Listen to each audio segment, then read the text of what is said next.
सरफरोशी की तमन्ना अब हमारे दिल में है।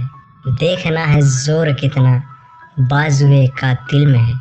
शहीद भगत सिंह, जिन्हें 23 मार्च 1931 को 23 वर्ष 5 महीने और 23 दिन की अल्प आयु में ब्रिटिश सरकार द्वारा सुखदेव और राजगुरु के साथ फांसी की सजा दी गई। अगर भगत सिंह चाहते तो माफी मांगकर फांसी से बच सकते थे, लेकिन मातृभूमि के इस सच्चे सपूत को झुकना पसंद नहीं था।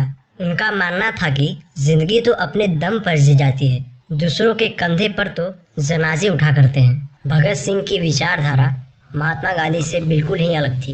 उनका मानना था कि अगर हमें आज़ाद होना है तो ईंट का जवाब पत्थर से देना ही होगा। वो कहते थे कि जब शक्ति का दुरुपयोग हो तो वो हिंसा बन जाती है, लेकिन जब शक्ति का प्रयोग किसी सही कार्य को करने में कर रहे हैं तो वो न्याय का एक रूप बन जाती है।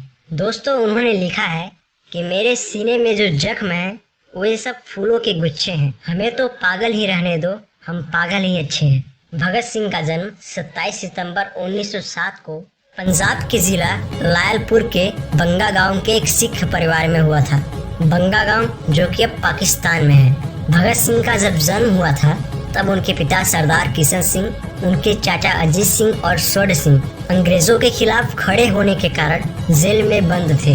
भगत सिंह के पैदा होने वाले दिन ही उनके पिता और चाचा को जेल से रिहा किया गया था। इस बात से भगत सिंह के घर में खुशियां और भी बढ़ गई थी।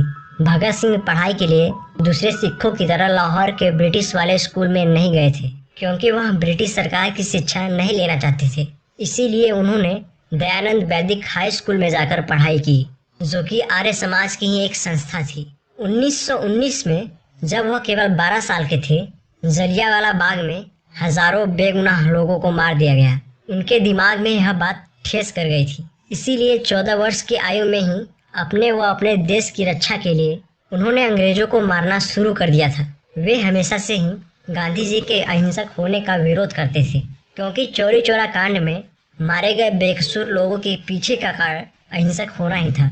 जब चौरी चौरा कांड हुआ था तब उस समय भगत सिंह जी स्कूल में पढ़ाई कर रहे थे, लेकिन जब उन्होंने इस घटना के बारे में सुना तो 50 किलोमीटर पैदल चलकर उस घटना वाले स्थान पे पहुंच गए। पहुंचने के बाद उन्होंने जो देखा वह सचमुच बहुत ही ज्यादा दर्दनाक था। भगत सिंह ने उन शहीदों का बदला लेने की ठान ली और खून से सनी हुई मिट्टी मुट्ठी में भरकर घर लेकर आए। उसके बाद से ही भगत सिंह ने युवाओं को इकट्ठा करना शुरू कर दिया और एक अभियान की शुरुआत की, जिसका मुख्य उद्देश्य ईंट का जवाब पत्थर से देकर ब्रिटिश राज्य को खत्म करना था। युवाओं पर भगत सिंह का बहुत बड़ा प्रभाव पड़ा और इसी प्रभाव को देख